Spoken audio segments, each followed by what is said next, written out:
The man everyone feared in Wall Street was about to meet the same waiter he once humiliated. But this time, the waiter owned the table. The restaurant glittered like a palace that night. Crystal chandeliers, violin music, and whispers of wealth floating through the air. Every waiter moved like a dancer, balancing trays of luxury and politeness. Then, the door opened. Mr. Donovan Pierce walked in, a man whose presence demanded attention. Tailored suit, diamond cufflinks, and a smile that reeked of arrogance. To him, money wasn't just power, it was identity. The manager rushed over, bowing slightly. "Good evening, Mr. Pierce." "Your usual table?" he asked. "Of course," Donovan replied, scanning the room with pride. "And make sure I don't get one of those amateurs tonight. Last time, the waiter spilled wine on my sleeve." At table 7, Ethan, a young waiter in his mid-20s, stood with quiet confidence. His shirt was clean but old, his shoes slightly worn, yet his eyes carried warmth, patience, and something rare, grace. When he approached Donovan's table, he smiled. "Good evening, sir. May I take your order?" Donovan barely looked up from his phone. "Just bring me your best wine. And make it fast. I don't have time for small people's delays." The people at nearby tables glanced uncomfortably. Ethan's hands trembled slightly, but he nodded with dignity. "Right away, sir," he said. When Ethan returned with the wine, Donovan sneered, "Be careful. That bottle costs more than your monthly salary." A soft laugh rippled from another table. Ethan's face flushed red, but his voice remained calm. "Don't worry, sir. I handle value with care." Donovan smirked. "Value? You think you understand value? You serve it. I own it." Ethan bowed gently, hiding his pain behind humility. But something about his composure made a few guests notice, and admire, him silently. As the evening went on, Donovan continued with his mockery. Every small mistake, a napkin slightly off, a glass refilled too slowly, became a reason to belittle Ethan. "Maybe if you worked harder, you wouldn't be stuck here, serving real men," he said, laughing with his friends who joined him later. Ethan just smiled faintly.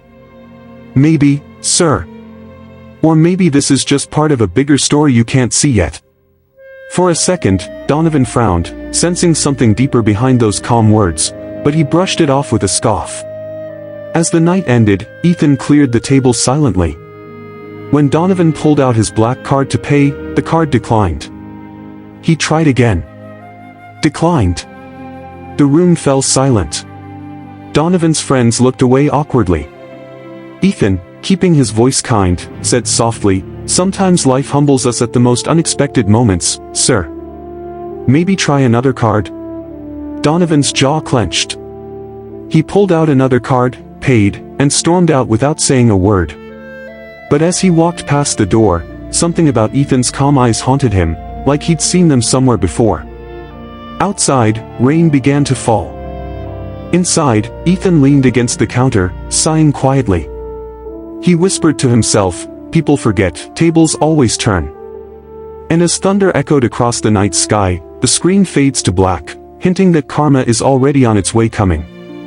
The night after the humiliation, Ethan walked home through the empty streets, the sound of rain mixing with the echo of Donovan's laughter still ringing in his ears. His jacket was soaked, his shoes muddy, but his eyes stayed calm. He had learned long ago that anger never built anything, it only destroyed. He lived in a small rented apartment above an old bookstore. The room was simple, one bed, one desk, and a wall covered with papers, sketches, and dreams. He placed his waiter's vest on the chair, sat by the window, and stared out at the city lights. From this height, even the tallest buildings looked small. Ethan wasn't always a waiter.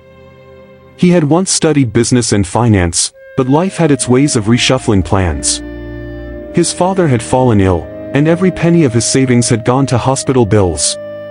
When his father passed away, the little family business they ran together collapsed. Ethan was left with nothing other than debts, pain, and a silent promise to rebuild everything from scratch one day. He took any job he could find, washing dishes, cleaning offices, and finally waiting tables. To many, it was a fall from grace. But to Ethan, it was a test of character. He believed every season of struggle carried a hidden lesson, and one day, the same people who looked down on him would understand why humility mattered. The next morning, he walked into the restaurant early. The manager greeted him warmly. "Ethan, you handled last night like a true gentleman." Most people would have snapped. Ethan smiled lightly. He said, "When people mock you, they reveal more about themselves than about you." Unknown to everyone, Ethan was quietly working on a bigger dream. Late at night, after his shifts, he studied investments and real estate management. He was using what little he earned to rebuild his father's vision, buying back small pieces of the business that once carried their family name. He never talked about it, because he wanted his success to speak for itself. Weeks passed, and word spread that Mr. Donovan Pierce was facing a major business setback. One of his investments had collapsed overnight, and rumors said he was losing millions. Ethan overheard it at the restaurant but said nothing. He simply wiped the table and continued his work, his heart steady. One evening, as he was leaving for home, his phone buzzed. It was a message from his lawyer confirming a new deal. Ethan had just finalized ownership of one of the smaller companies that once belonged to Donovan's investment group. The irony made him pause. He looked up at the dark sky and smiled faintly. "Life really does come full circle," he murmured.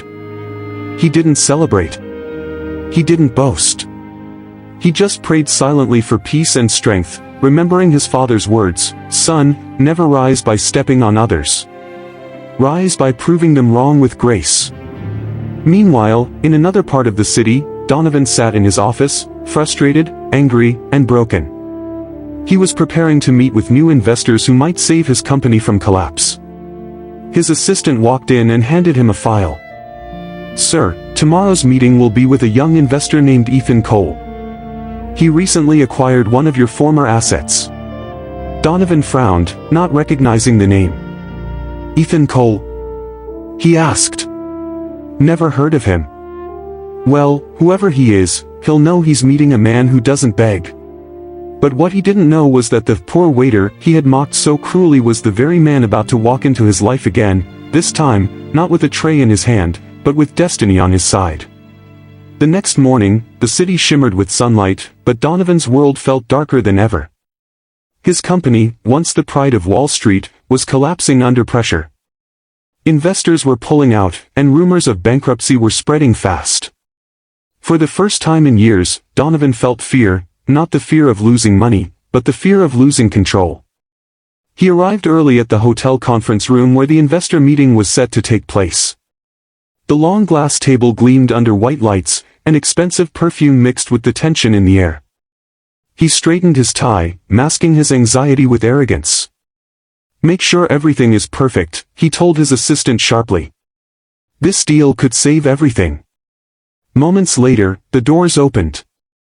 A young man stepped in, dressed in a crisp navy blue suit, simple, elegant, and confident. Donovan turned toward him with a forced smile, ready to dominate the meeting. But then, his smile froze. "Ethan?"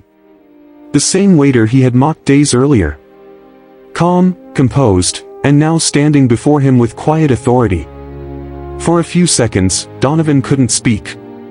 His mind raced back to the restaurant, the laughter, the insults, the humiliation he had thrown at this young man. Ethan, however, smiled politely. "Good morning, Mr. Pierce. I'm Ethan Cole. It's an honor to finally meet you properly." Donovan blinked, trying to recover his composure. "Wait, you're the investor?" "Yes," Ethan replied simply, placing his briefcase on the table. "My firm recently acquired some assets from your network. I believe we can discuss a partnership that benefits us both." The room went silent. Donovan's assistant stared, confused. How could a waiter suddenly become a major investor? Ethan continued, unbothered by the tension. "I've been studying your company for a while. It has potential, but I think your leadership needs a new direction." Donovan's pride trembled. "Are you implying I don't know how to run my own company?" Ethan looked at him kindly. "No, sir. I'm saying sometimes success blinds us. we forget where we came from and who we step on to get there." The words hit Donovan like a slap. His face turned red, but he stayed quiet. Ethan leaned forward. "I don't hold grudges, Mr. Pierce. What happened at the restaurant, it was a reminder that money doesn't define respect. Character does." Donovan lowered his eyes, shame creeping into his voice. I didn't know who you were," he said quietly. Ethan smiled faintly. "That's the point. You shouldn't have to know who someone is before treating them with respect." For the first time, Donovan was speechless. The man he had ridiculed now held the power to either save or destroy him, and yet, Ethan showed no anger, no arrogance, only grace. The meeting ended with a firm handshake. Donovan's voice trembled as he said, "Thank you for the opportunity, Mr. Cole." Ethan replied softly, "Opportunities aren't given by chance, Mr. Pierce. They're created by choices, and sometimes, by lessons." As Ethan walked out of the room, Donovan sat in silence, staring at his reflection in the glass wall. The proud man who once mocked a poor waiter was now humbled by the same poor waiter's compassion. For the first time in years, Donovan whispered a prayer, not for wealth, but for wisdom. Outside, Ethan stepped into the sunlight, the weight of his past finally lifting. His father's words echoed in his heart. His father always say, "Son, the greatest victory isn't when others bow to you, it's when you rise without making them fall." Days passed after the meeting, but Donovan couldn't shake off the image of Ethan sitting across from him, calm and confident, the same man he had ridiculed without mercy. Every time he closed his eyes, he saw that quiet smile, the one that carried both forgiveness and strength. For a man who had always measured success by wealth and pride, that silence hurt more than any insult. Donovan's company was officially saved after the deal, yet the victory didn't feel sweet.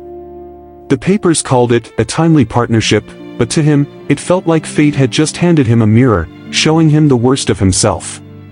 He decided to learn more about Ethan. The next day, Donovan invited him to lunch at the same restaurant where they first met. This time, Donovan arrived early, dressed simply, no chauffeur, no entourage. He sat quietly at the corner table, waiting. When Ethan walked in, the staff greeted him respectfully. Even the manager, who once hurried only for wealthy guests, now bowed slightly as Ethan passed. Donovan stood up. "Ethan," he said softly, "thank you for coming." Ethan smiled. "It's good to see you again, Mr. Pierce." "Please," Donovan said quickly, "just call me Donovan. I think I've been called Sir long enough."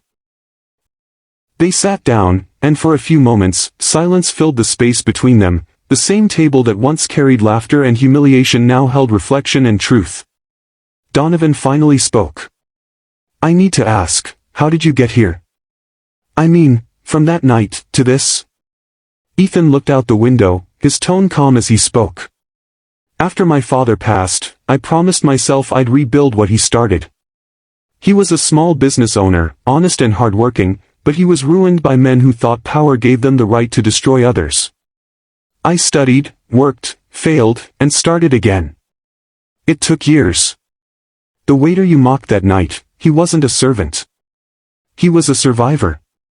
Donovan swallowed hard. "I see now, and I'm ashamed. That night, I laughed at you like you were beneath me, but I was the one who lacked class." Ethan smiled faintly. "We all have lessons to learn. Some come through karma, pain, some through people." Donovan's eyes softened. "You could have destroyed me if you wanted. You had every reason to. Why didn't you?" Ethan leaned back, his voice steady. "Because revenge doesn't heal, Donovan. It only repeats pain. My father once told me, the best revenge is to rise above successfully and forgive the ones who doubted your worth." For the first time, Donovan's pride truly broke. His eyes welled up as he said quietly, "Thank you, for showing me what real strength looks like." Ethan extended his hand. "You're welcome. Just promise me one thing, treat people with the same respect you expect for yourself." Donovan nodded, his voice barely a whisper. "I will. You have my word." As they shook hands, the same waiter who once served Donovan walked by, smiling kindly. This time, Donovan smiled back, saying, "Thank you, young man." Ethan looked at him, a faint smile curving his lips. "Looks like you're already learning, haha." Ethan laughed. The two men left the restaurant together, but this time, there was no arrogance, no distance, only understanding. Outside, the evening sun glowed across the city. Donovan looked at Ethan and said, "You know, you've changed how I see everything. I thought power was about control, but now I see it's about compassion." Ethan replied softly, "That's the revelation, Donovan. True wealth isn't in what we own, it's in who we become." And with that, they parted ways, one man lighter from the burden of pride, the other stronger for having turned pain into purpose. Months turned into a year, and Donovan Pierce was no longer the same man the world once knew. The arrogant tycoon who mocked waiters and measured worth by status had disappeared. In his place stood a humbler man, one who now smiled at strangers, tipped generously, and asked people their names instead of their titles. He reopened his company under a new mission, to build with heart, not ego. Every Friday, he would visit small diners, quietly paying bills for hard-working staff, waiters, cooks, janitors, the very people he once looked down upon. One evening, he walked into that same restaurant again. It had been renovated, brighter, busier, alive. But the memories lingered like faint echoes. The same young waiter approached him, smiling warmly. "Mr. Pierce, welcome back. Would you like your usual table?" Donovan smiled. "Yes, please. And, thank you." As he sat, his eyes fell on a small framed photo near the counter. It was Ethan with the restaurant staff, all smiling. He realized Ethan had quietly invested in that restaurant, turning it into a business that gave opportunities to people who once struggled. A lump formed in Donovan's throat. The man he once mocked had not only forgiven him, he had inspired him. Later that night, Donovan took out his old notebook, the one where he once scribbled profits and numbers. On the last page, he wrote, "Karma doesn't always punish, sometimes, it teaches. The same hands you mock today might be the ones that lift you tomorrow." Tears filled his eyes as he whispered, "Thank you, Ethan, for saving more than my company. You saved my soul." He looked up, eyes glistening, and spoke softly, as if speaking to anyone who'd ever made the same mistake. If you ever find yourself judging someone by their job, clothes, or status, stop. Look deeper. You might be staring at a story greater than yours. He smiled, raised his cup of coffee, and added, "Because in the end, life always brings us face to face with what we've given, good or bad. That's karma. Be kind. You never know who's watching, or who you're becoming." If life tested your character the same way it tested Donovan, would you pass the test, or repeat his mistake?